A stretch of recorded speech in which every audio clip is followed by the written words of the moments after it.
میں شاید اس دنیا کی سب سے بدقسمت لڑکی تھی، تبھی تو میرے ساتھ یہ سب کچھ ہو رہا تھا۔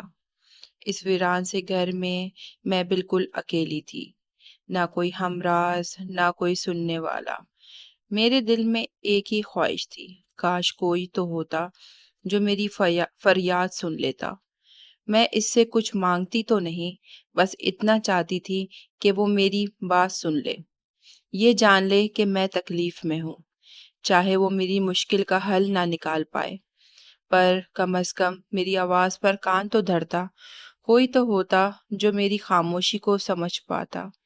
اگر کوئی مجھے سنتا تو شاید میرا دل ہلکا ہو جاتا، مگر ایسا نہیں تھا، کیونکہ میرے نصیب نے تو آسانی لکھی ہی نہیں تھی۔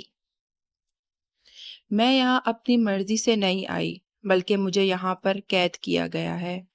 میری خواہشوں کے خلاف، میری سانسوں کے خلاف مجھے اس جگہ پر روک لیا گیا ہے۔ میں ایسے قید خانے میں ہوں جہاں دیواریں خاموش ہیں، لیکن ان کی خاموش چیخوں سے زیادہ اذیت دیتی ہے۔ مجھے یہاں قید کرنے والا ایک بہت ظالم انسان ہے۔ وہ روز آتا ہے، مگر صرف رات کے اندھیرے میں، چپ چاپ میرے سامنے کھانا رکھ دیتا ہے اور بنا کچھ کہے واپس چلا جاتا ہے۔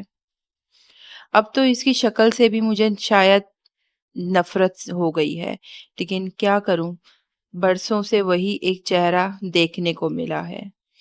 کبھی کبھی دل چاہتا ہے چیخ چیخ کر کہوں مجھے آزاد کر دو، مگر آواز گلے میں ہی گھٹ جاتی ہے۔ مجھے اپنے ماں باپ کی بہت یاد آتی ہے۔ اگر وہ آج زندہ ہوتے تو شاید میرے ساتھ یہ سب کچھ کبھی نہ ہوتا۔ مجھے آج بھی وہ دن یاد ہے جب میری زندگی نے اچانک رخ بدل لیا تھا۔ میرا نام لائبہ ہے۔ میں اپنے ماں باپ کے ساتھ ہنسی خوشی زندگی گزار رہی تھی۔ میری عمر صرف 12 سال تھی، ایک معصوم عمر جس میں بس خواب اور ہنسی ہوا کرتے ہیں۔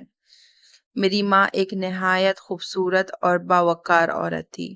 ان کے حسن اور اخلاق کے چرچے پورے خاندان میں تھے۔ سب ان کے دیوانے تھے۔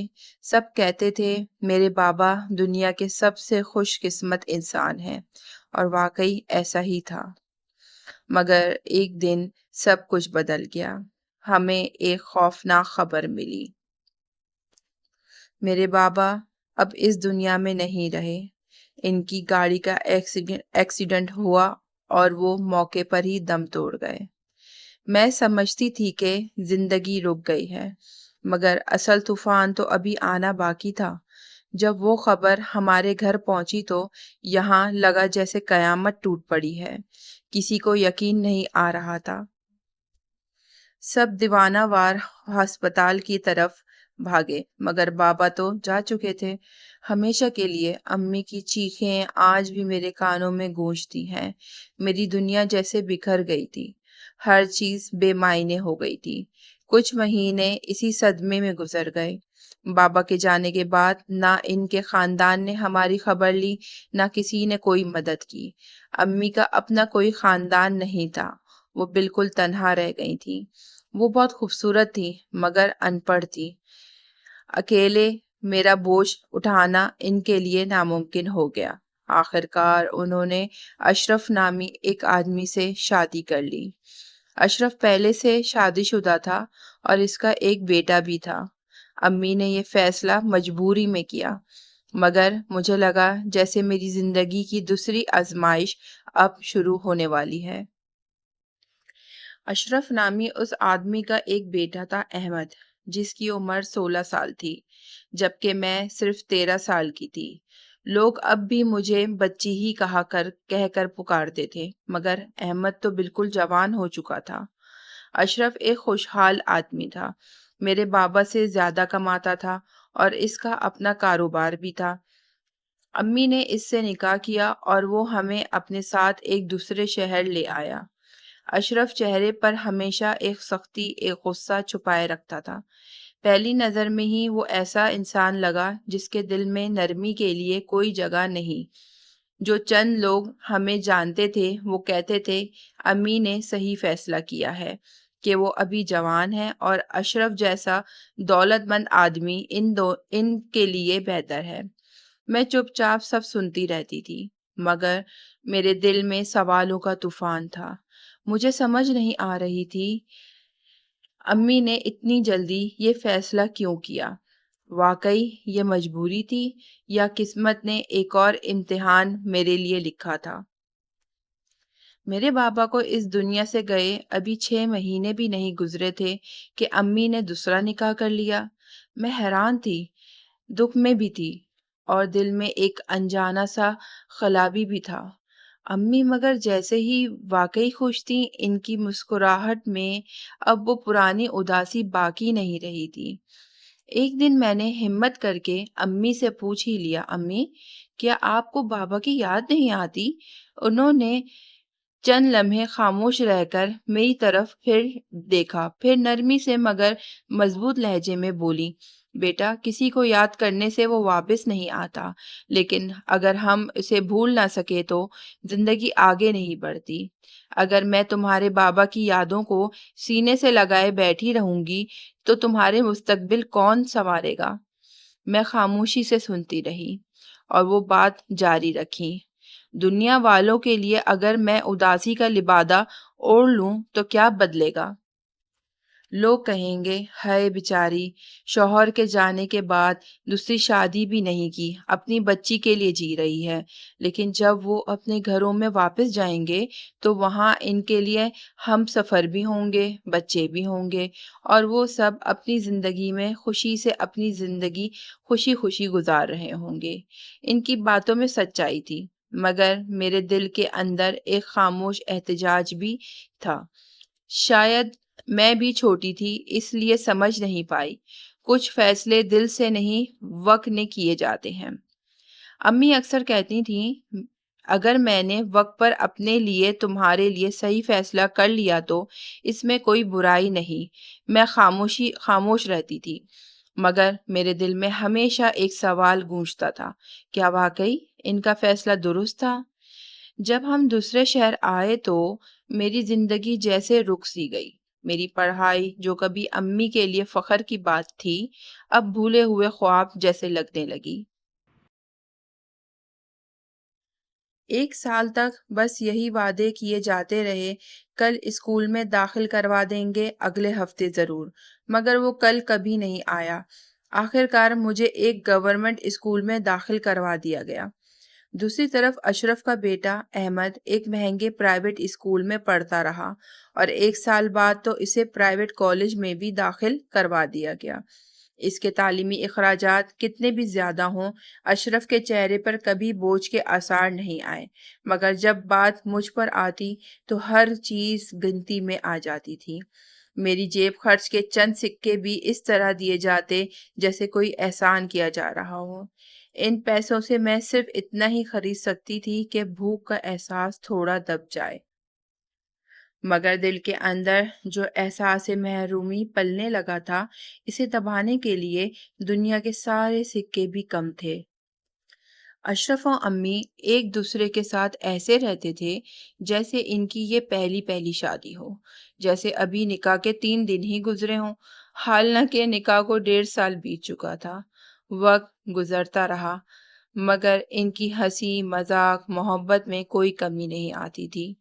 انہیں دیکھ کر یوں محسوس ہوتا تھا جیسے وہ برسوں سے ایک دوسرے کو جانتے ہوں۔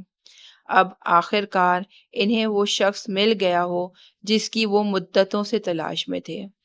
وہ دونوں ایک دوسرے کے دیوانے بن چکے تھے، ایک ایسی دیوانگی جس میں میرے لیے کوئی جگہ نہ تھی۔ مجھے اس گھر کی دیواریں اجنبی لگنے لگی تھیں، ہر کمرے میں میری دل کی تنہائی کا عکس بنتا گیا تھا۔ مجھے اپنے بابا کی یاد پہلے سے بھی زیادہ آنے لگی تھی۔ اشرف نے کبھی میرے سر پر شفقت کا ہاتھ بھی نہیں رکھا، کبھی یہ نہیں پوچھا مجھے کسی چیز کی ضرورت ہے یا نہیں۔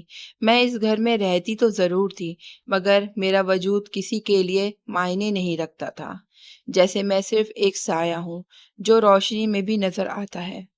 امی اکثر کہتی تھی لائبہ وہی تمہارا باپ ہے، تو میں نے باپ کیوں کہا کرو، بابا کہا کرو، مگر یہ لفظ میری زبان پر اترتا ہی نہیں تھا، جیسے کوئی بھاری پتھر ہو جو دل پر رکھ دیا گیا ہو۔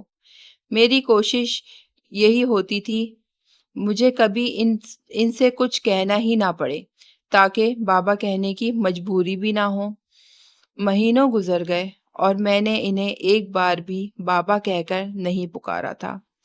اگر کبھی ہم اکیلے ہوتے اور امی آس پاس نہ ہوتی تو میں انہیں بس انکل کہہ دیتی تھی، اور جب امی قریب ہوتی تو بمشکل وہ لفظ میرے ہونٹوں سے نکل پاتا، وہ بھی صرف ان کی خوشی کے لیے، نہ کہ دل سے، کیونکہ وہ میرا باپ نہیں تھا اور اس میں باپ جیسی کوئی بات بھی نہیں تھی۔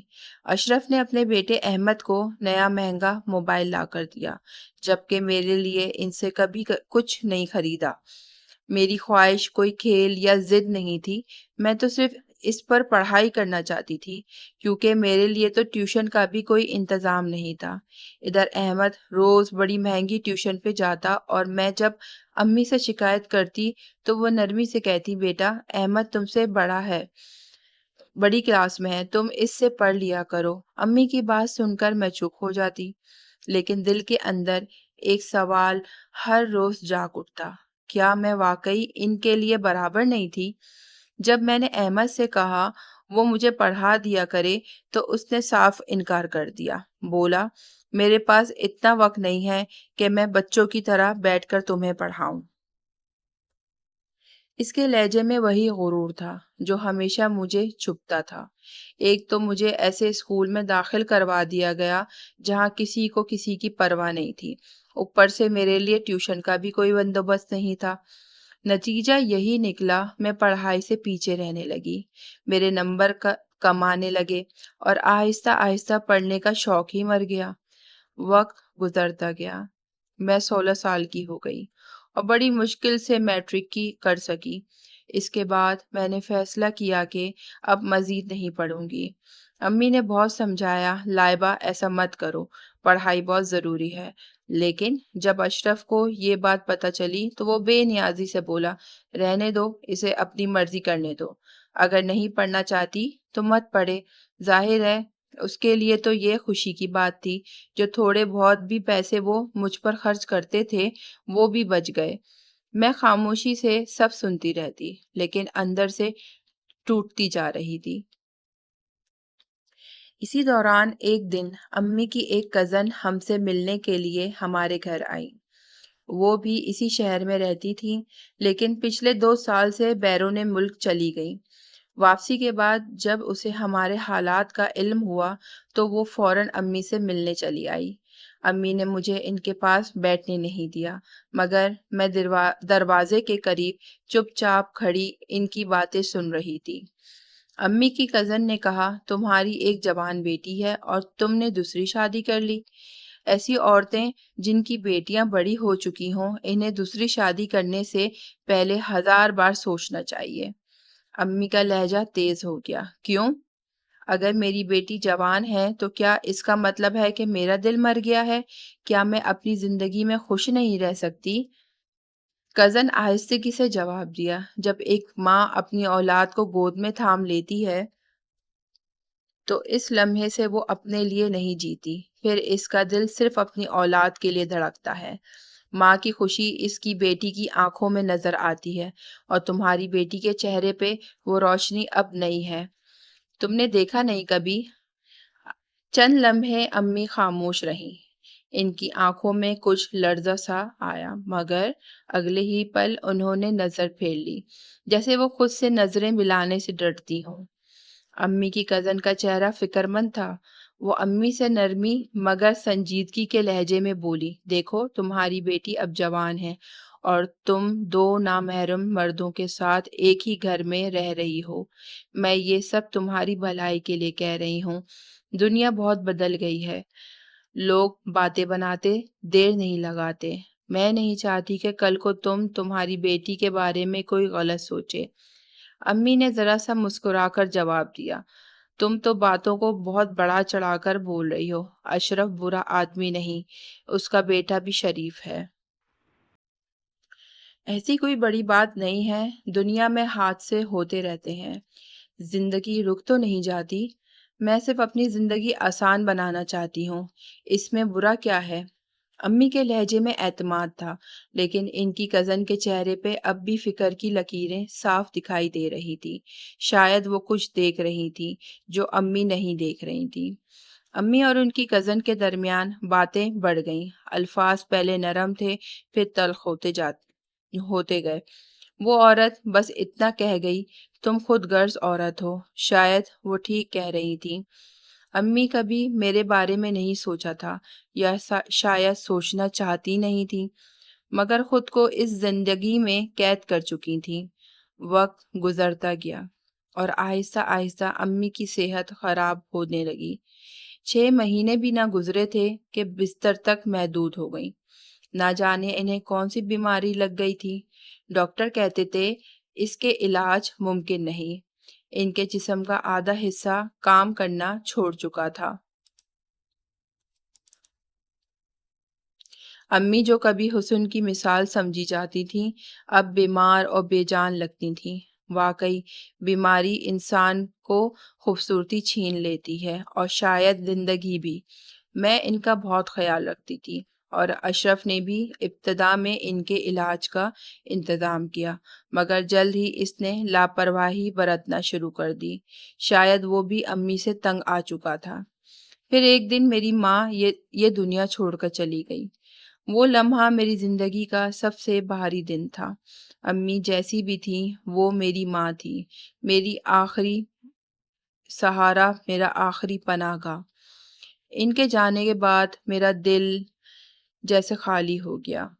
میرے رشتہ دار تو پہلے ہی صرف نام کے تھے، اب میں بالکل اکیلی رہ گئی تھی۔ ماں کے سائے کے بغیر دنیا ایک جنگل بن جاتی ہے، اور مجھے معلوم تھا میری زندگی میں اب کوئی روشنی نہیں بچنے والی تھی، کیونکہ میرا دوسرا بڑا طوفان آ چکا تھا۔ امی کو دنیا سے گئے 1 مہینہ گزر چکا تھا، اور میں اب بھی اسی گھر میں تھی، اس گھر میں جہاں ہر چیز ان کی یاد دلاتی تھی، لیکن کوئی ان کا ذکر نہیں کرتا تھا۔ ایک دن خبر ملی کہ اشرف نے گھر کی نوکرانی کو نکال دیا ہے۔ ظاہر تھا کہ اب سارے کام مجھ پر آ جاتے تھے۔ میں صبح سے شام تک جھاڑ پونچھ کرتی، برتن، کپڑے، کھانا سب اکیلے کرتی رہتی تھی۔ میرے ہاتھ چھلنے لگے تھے، اور جسم اتنا تھک جاتا تھا کہ کبھی کبھی آنکھ کھلی رہتے ہوئے بھی نیند آ جاتی تھی۔ مجھے کام کی عادت نہیں تھی۔ اشرف جیسے امیر آدمی کے گھر میں ہمیشہ نوکرانی رہتی تھی۔ امی کے زمانے میں تو انہیں بھی کبھی کسی کام کو بوجھ نہیں اٹھانا پڑا، مگر اب وہی گھر میرے لیے قید بن چکا تھا، اور وہی سہولتیں بوجھ بن گئی تھیں۔ اشرف کا گھر اب پہلے سے کہیں زیادہ مصروف ہو گیا تھا۔ لوگ آتے جاتے رہتے، اور میں ہر وقت کسی نہ کسی کام میں جٹی رہتی۔ مجھے اپنی ماں کو یاد کرنے کا بھی وقت نہیں ملتا تھا۔ کبھی سوچتی تھی شاید اشرف نے جان بوجھ کر مجھے کاموں میں الجھائے رکھا ہے، تاکہ میں اپنے دکھ، اپنا اکیلا پن اور اپنے حق کے بارے میں سوچ ہی نہ سکوں۔ اور پھر ایک رات کچھ ایسا ہوا جس نے میری نیندیں ہمیشہ کے لیے چھین لی۔ وہ رات جب میری ماں کی غیر موجودگی کا احساس حقیقت بن کر میرے سامنے آ گیا۔ دن بھر کے کاموں میں میں اتنی تھک جاتی تھی کہ اپنے بارے میں سوچنے کی بھی فرصت نہیں ملتی تھی۔ کبھی کبھی امی اور ابو کی یاد دل میں چبھن کی طرح ابھرتی، لیکن اب نہ کوئی تھا جس سے دل کی بات کہی جا سکے، نہ کوئی جو میری بات سنے۔ میری زندگی ایسے دائرے میں پھنس چکی تھی جس کا نام آغاز نظر آتا تھا، نہ انجام۔ اشرف کو مجھ سے کوئی سروکار نہیں تھا۔ وہ کبھی نہیں پوچھتا تھا مجھے کسی چیز کی ضرورت ہے یا نہیں، میں بیمار ہوں یا ٹھیک ہوں۔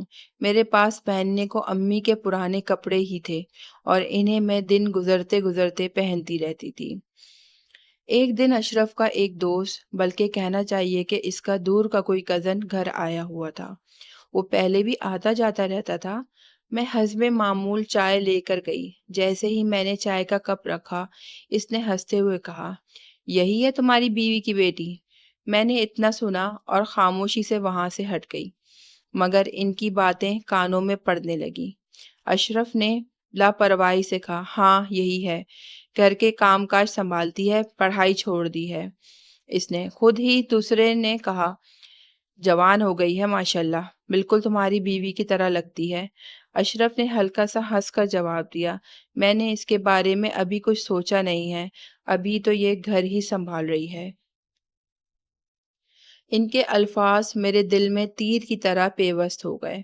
میں نے دل ہی دل میں سوچا، کاش میں نے پڑھائی سے انکار نہ کیا ہوتا۔ اگر میں پڑھتی رہتی تو میرا آدھا دن باہر گزرتا، میں اپنے لیے کچھ کر پاتی، کچھ بن پاتی، مگر اب دیر ہو چکی تھی۔ اس رات جب میں نے اپنے کمرے میں تھی، باہر خاموشی عجیب لگ رہی تھی۔ پورا گھر اندھیرے میں ڈوبا ہوا تھا، شاید لائٹ چلی گئی تھی۔ میں نے کروٹ لی تو لگا جیسے کوئی سایہ سا حرکت کر رہا ہو۔ پہلے تو مجھے لگا شاید کوئی خواب دیکھ رہی ہوں، مگر پھر دل کی دھڑکنیں تیز ہونے لگیں، سانس جیسے رکنے لگا، اور پھر ایک لمحے میں کچھ ایسا ہوا کہ میرے منہ سے بے ساختہ چیخ نکل گئی، ایسی چیخ جس نے رات کی خاموشی کو چیر رکھ دیا ہو۔ میں اندھیرے کمرے میں تھی اور باہر جیسے سناٹا چھایا ہوا تھا۔ اچانک میرے لبوں سے بے ساختہ ایک چیخ نکل گئی، میرے قدموں کے پاس کوئی تھا، ایک سایہ، ایک اجنبی موجودگی۔ میں اس کا چہرہ تو نہیں دیکھ سکی، لیکن یہ احساس فوراً ہوا کہ وہ کوئی مرد ہے۔ میرا دل زور زور سے دھڑکنے لگا، میں خوف سے کانپ رہی تھی۔ میں نے پوری طاقت سے چیخنا اور مدد کے لیے پکارنا شروع کر دیا۔ چند لمحوں بعد قدموں کی چاپ سنائی دی۔ اشرف ہاتھ میں لائٹ لیے کمرے کی طرف آیا، دروازہ کھولا، روشنی کی ایک لکیر کمرے کے اندھیرے کو چیرتی ہوئی اندر داخل ہوئی۔ میں سہمی ہوئی ایک کونے میں کھڑی تھی، سانس بری طرح اٹک رہا تھا۔ اشرف لائٹ لے کر تیزی سے میرے کمرے کی طرف آیا، غصے بھرے لہجے میں بولا، کیوں شور مچا رہی ہو؟ لائبہ، میں کانپتی ہوئی آواز میں بولی، میرے کمرے میں کوئی تھا، کوئی مرد۔ وہ آس پاس دیکھنے لگا، کمرے کے کونے کو کھنگالنے لگا، پھر بولا، یہ تمہارا وہم ہے، یہاں کوئی نہیں ہے، دروازہ بند ہے، اور اگر کوئی اندر آتا تو سب سے پہلے مجھے خبر ہوتی۔ میرا کمرہ دروازے کے پاس ہی تو ہے۔ میں خاموش رہی، کیونکہ اس کی بات غلط بھی نہیں تھی۔ وہ دروازہ اکثر کھلا رکھ کر سوتا تھا، جیسے گھر کا پہرے دار ہو۔ اس نے تھکے ہوئے لہجے میں کہا، بس اب چپ چاپ سو جاؤ، لیکن نیند میری آنکھوں سے کوسوں دور تھی۔ جب لائٹ واپس آئی تو میں نے اسے فوراً آن کر دیا اور پوری رات اسی روشنی میں بیٹھی رہی، روتی رہی، خوفزدہ، تنہا۔ اگلے دن وہ واقعہ پیش آیا جس کا میں نے کبھی تصور بھی نہیں کیا تھا۔ اشرف نے مجھے آواز دی، تیار ہو جاؤ، میرے ساتھ چلو۔ میں نے پوچھا، کہاں؟ تو وہ سخت لہجے میں بولا، سوال مت کرو، ضروری کام ہے۔ میں خاموشی سے اس کے ساتھ چل پڑی۔ کچھ دیر بعد ہم ایک چھوٹے سے بوسیدہ سے مکان کے پاس رکے۔ دروازہ کھولا، اندر قدم رکھتے ہی ایک باسی سی بو اور اداسی نے میرا استقبال کیا۔ یہ گھر کہنا بھی شاید مناسب نہ تھا۔ یوں لگتا تھا جیسے کسی نے مجبوری میں بس چند دیواریں جوڑ کر پناہ بنائی ہو۔ اشرف بولا، اس گھر کو صاف کرو، صفائی کا سامان میں لے کر آتا ہوں۔ میں نے سر ہلایا، مگر دل میں سوچ رہی تھی، کیا اب وہ مجھے دوسروں کے گھر کے کام بھی کروائے گا؟ میں خاموشی سے جھاڑ پونچھ شروع کر دی، بستروں کی دھول جھاڑی، فرش صاف کیا اور ایک کمرے کو سونے کے قابل بنا کر سارا دن وہاں کے کام کرتی رہی۔ کمرہ صاف کرنے کے بعد میں نے کچن کا رخ کیا۔ ہر طرف جالے لٹک رہے تھے، برتنوں پر میل جمی ہوئی تھی، فرش پر گرد کی تہہ تھی۔ میں نے خاموشی سے کام شروع کیا، برتن دھوئے، جالے صاف کیے، فرش صاف کیا، جتنا مجھ سے ہو سکتا تھا میں نے کر دیا۔ تھوڑی دیر بعد اشرف واپس آیا۔ وہ بولا، اب یہ تمہارا گھر ہے۔ لائبہ، میں چند لمحے اسے خالی نظروں سے دیکھتی رہی، سمجھ ہی نہیں پائی کہ اس کا مطلب کیا ہے۔ میں نے گھبرا کر کہا، کیا مطلب؟ میں یہاں کیوں رہوں گی؟ وہ بولا، میں تمہیں اپنے گھر نہیں رکھ سکتا، ویسے بھی تم میری مرحومہ بیوی کی بیٹی ہو، میرا تم سے کیا رشتہ؟ میں اب کسی اور سے شادی کرنا چاہتا ہوں، اس لیے بہتر ہے کہ تم یہیں رہو۔ میں تمہارے لیے کھانا بھیجتا رہوں گا اور کبھی کبھار آ کر دیکھ لیا کروں گا۔ کہ یہ سن کر میرے قدموں تلے زمین نکل گئی۔ میں نے روتے ہوئے کہا، میں یہاں اکیلی کیسے رہوں گی؟ آپ مجھے چھوڑ کر نہیں جا سکتے۔ لیکن وہ بالکل بے حس لہجے میں بولا، دنیا میں بہت سے لوگ اکیلے رہتے ہیں، تم بھی رہ لو گی؟ یہ کہہ کر وہ دروازے کی طرف بڑھا۔ میں اس کے پیچھے پیچھے گئی، مگر کچھ کہنے کی ہمت نہ ہوئی، بس دیکھتی رہی۔ وہ دروازہ بند کر کے باہر سے تالا لگا گیا۔ میں کچھ دیر وہیں کھڑی رہ گئی، پھر جیسے ہوش آیا تو دروازے کی طرف بھاگی، تالا کھولنے کے لیے کوشش کی، مگر سب بیکار تھا۔ میرا دل ڈوبنے لگا، آنکھوں سے آنسو بہنے لگے۔ میں سمجھ چکی تھی وہ مجھے یہاں قید کر کے جا چکا ہے۔ کمرے کے ایک کونے میں رکھا ہوا کھانا پڑا تھا، 2 وقت کا کھانا جو وہ میرے لیے چھوڑ گیا تھا۔ میں ساری رات وہیں بیٹھی رہی، روتی رہی، کب سو گئی خود نہیں جانتی۔ اگلے دن وہ پھر آیا، اس بار ایک چھوٹا سا فریج لایا، اس کے اندر 2-3 دن کا کھانا رکھ دیا، بنا کچھ کہے دوبارہ چلا گیا۔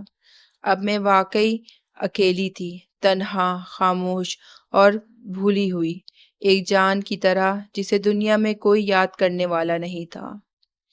وہ روز آتا تھا، دن کے وقت، چپ چاپ فریج میں 2-3 دن کا کھانا رکھتا اور ایک لفظ کہے بغیر واپس چلا جاتا۔ میں ہر بار اس سے التجا کرتی تھی، مجھے یہاں سے لے جائیں، میں یہاں اکیلی نہیں رہ سکتی۔ وہ کبھی جواب نہیں دیتا تھا، بس مجھے ایک ہی بات دہراتا تھا، اب تمہیں یہیں پر رہنا ہے۔ لائبہ، زیادہ پریشان مت ہوا کرو، جو کام میرے بس میں نہیں وہ بار بار مت کہا کرو۔ یوں ہی دن گزر گئے تھے۔ پھر ایک رات اچانک دروازے میں ہلکی سی آہٹ ہوئی، میں چونک کر اٹھی، دروازہ کھولا، سامنے اشرف کھڑا تھا۔ میرا دل زور زور سے دھڑکنے لگا۔ 2 مہینے گزر چکے تھے مجھے اس قید میں، اب تو اس کی شکل سے بھی مجھے نفرت ہو گئی تھی۔ میری زندگی جیسے اس گھر کی دیواروں میں قید ہو کر رہ گئی تھی۔ یہ قید نہیں تھی، یہ تو اور کیا تھا؟ وہ مجھے یہاں تالے لگا کر چھوڑ جاتا اور صرف کھانا دینے کے لیے آتا۔ میرے پاس وقت گزارنے کے لیے کوئی کام نہیں تھا، نہ دن کا پتہ چلتا تھا نہ رات کا۔ دروازے کے پاس کھڑی رہتی تھی، کبھی کبھی باہر سے آتی آوازوں کو سننے کی کوشش کرتی، ایک بار ہمت کر کے کسی کو پکارنے کی بھی کوشش کی، مگر کوئی جواب نہیں آیا۔ جب یہاں لائی گئی تھی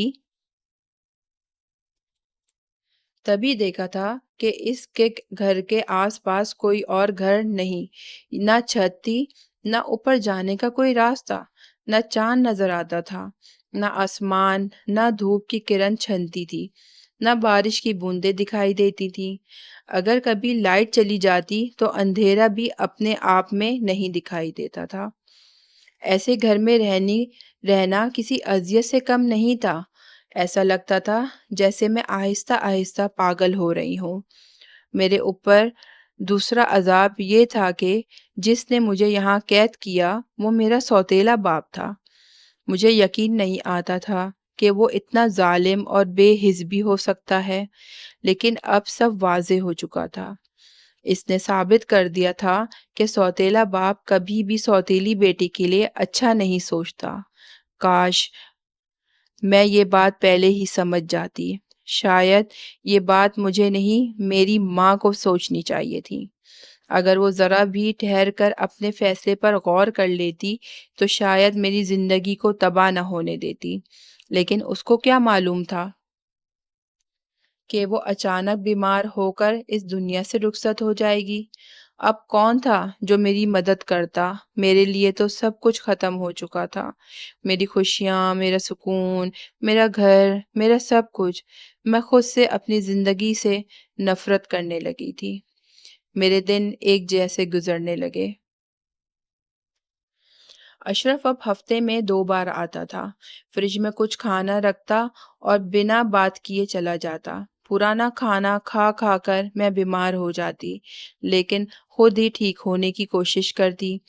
اسی دوران اس نے صرف ایک احسان کیا، اس گھر میں ایک پرانا ٹی وی لا کر دیا۔ میں اس پر وہی کہانیاں دیکھتی رہتی جن میں کسی لڑکی پہ ظلم ہوتا تھا اور وہ اپنی قسمت میں رویا کرتی تھی۔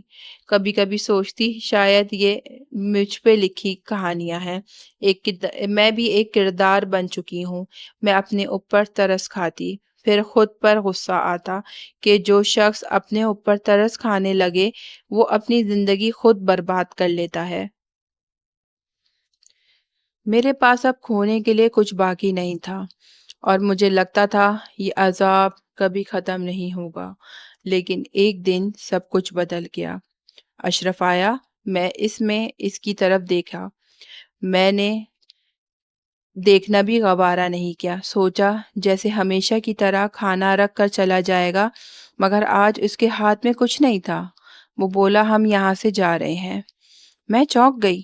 کہاں جا رہے ہیں؟ اس نے مختصر جواب دیا، بعد میں بتاؤں گا۔ ویسے بھی وہ مجھے کبھی کچھ نہیں بتاتا تھا، لیکن جاننے کی بات سن کر میں بہت دل میں خوش تھی۔ ایک چھوٹی سی امید جاگی۔ سوچا اگر وہ مجھے مارنے بھی لے کے جا رہا ہے تو کم از کم اس قید سے تو نکل جاؤں گی۔ وہ گاڑی لایا تھا، ہم دونوں اس میں بیٹھ گئے۔ میں نے محسوس کیا کہ ہم اپنے پرانے گھر کی طرف نہیں جا رہے تھے۔ راستے بدل چکے تھے، شہر میں نئے گھر، نئی عمارتیں بن گئی تھیں۔ 5 سال بعد سب کچھ اجنبی لگ رہا تھا۔ اشرف خاموش بیٹھا تھا اور میں بھی چپ چاپ کھڑکی سے باہر دیکھتی رہی۔ کچھ دیر بعد ہم ایک بڑے سے گھر کے سامنے پہنچے۔ دروازہ کھلا، اندر کسی تقریب کے آثار تھے۔ فرش پر پھول بکھرے ہوئے تھے، کمرے میں خوشبو پھیلی ہوئی تھی۔ میرا سوتیلا بھائی وہاں موجود نہیں تھا۔ اشرف نے پرسکون لہجے میں کہا، نہا کر تیار ہو جاؤ لائبہ، مجھے تم سے ایک بہت ضروری بات کرنی ہے۔ اشرف نے لائبہ کو لا کر کہا، جاؤ تیار ہو جاؤ۔ لائبہ خاموشی سے کمرے کی طرف چلی گئی۔ نہانے کے بعد وہ آ کر صوفے پر بیٹھ گئی۔ دل میں عجیب سا خوف تھا، سمجھ نہیں آ رہی تھی کہ اب وہ کیا کہنے والا ہے۔ اشرف نے آہستہ سے بات شروع کی، لائبہ آج میں تمہیں سب کچھ سچ سچ بتانا چاہتا ہوں۔ جس رات تم نے مجھ سے کہا تھا کہ تمہارے کمرے میں کوئی آیا ہے، میں نے کہا تھا تمہیں وہم ہوا ہے۔ وہ وہم نہیں تھا لائبہ۔ لائبہ حیران ہو کے اس کی طرف دیکھا۔ اشرف کی نظریں جھکی ہوئی تھی۔ میں تمہیں بچانا چاہتا تھا لائبہ، چاہے دنیا مجھے ظالم ہی کیوں نہ سمجھے۔ اشرف نے آہستگی سے بتایا، میں نے اپنے بیٹے کی شادی کر دی ہے۔ اس کی بیوی بیرون ملک رہتی ہے اور میں نے اسے وہاں بھیج دیا ہے۔ اب وہ تمہارے راستے میں کبھی نہیں آئے گا۔ لائبہ کی آنکھوں میں آنسو بہہ نکلے۔ اسے یقین نہیں آ رہا تھا کہ جس شخص سے وہ نفرت کرنے لگی تھی وہی دراصل اس کی حفاظت کر رہا تھا۔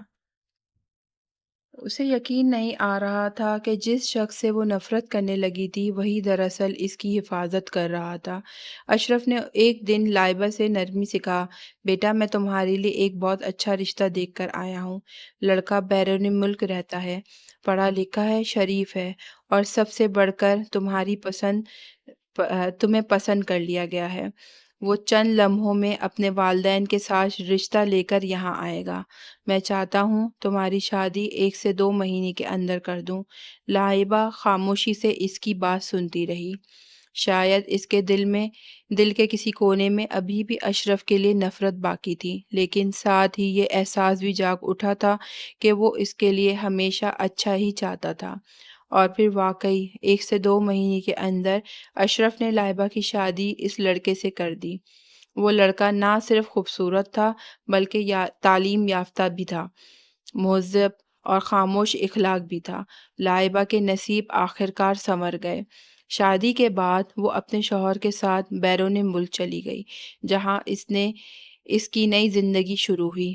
محبت، احترام اور سکون سے بھری زندگی۔ وقت گزرتا گیا۔ کبھی کبھار جب لائبہ کو اشرف کی یاد آتی تو وہ اپنے شوہر سے کہتی چلو پاکستان چلتے ہیں، اور اس کا شوہر ہمیشہ مسکرا کر کہتا تھا ضرور، تمہارے والد سے ملنے چلتے ہیں۔ جب وہ واپس آتی اور اشرف کو دیکھتی تو دل میں ایک ہی بات آتی، ہم اکثر انسان کو اس کے رشتے سے پہچان کر برا سمجھ لیتے ہیں، لیکن سچ یہ ہے کہ ہر سوتیلا باپ برا نہیں ہوتا۔ کچھ لوگ دل سے ماں کی نشانی کی حفاظت کرتے ہیں اور اپنی پوری زندگی اس وعدے پر نبھا دیتے ہیں۔